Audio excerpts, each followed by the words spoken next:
Heart Evangelista na walang ng perfect egg, na magiging baby girl sana nila ni Cheese Escudero. Nauna nang inamin ng kapuso actress at fashion socialite na si Heart Evangelista sa isang panayam noong September 2022 na sumailalim siya sa in vitro fertilization procedure upang magkaroon sila ng sariling anak ng kanyang asawa na si Senador Cheese Escudero kapag handa na siya. Inamin rin noon ni Heart Evangelista na ang kanyang pinagdaanan ay sa mga pinakamahirap, pinakamasakit, at pinakamapaghamon na panahon sa kanyang buhay.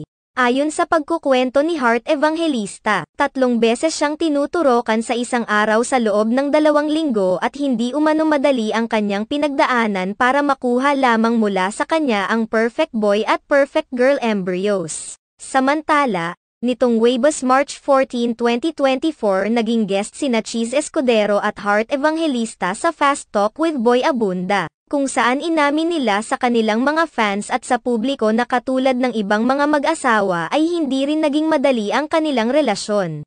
Inamin nina Heart Evangelista at Cheese Escudero na nagkaroon din ng mga pagsubok at rough patches ang kanilang relasyon pero nalutas naman nila ang lahat dahil nang ibabaw umano ang kanilang pagmamahalan sa isa't isa.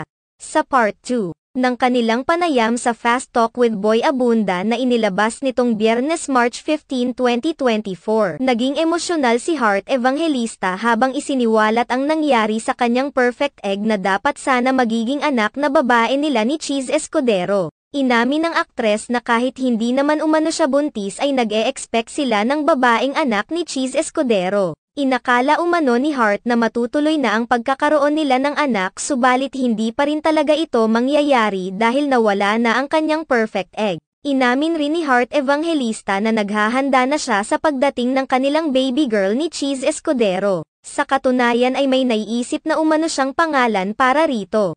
Very excited rin umano siya sa magiging anak niya sana kung saan maibabahagi niya ang lahat ng kanya. Gayunman hindi niya parent kinu-question ang Panginoon sa mga nangyari sa kanya at umaasa na may darating rin para sa kanya.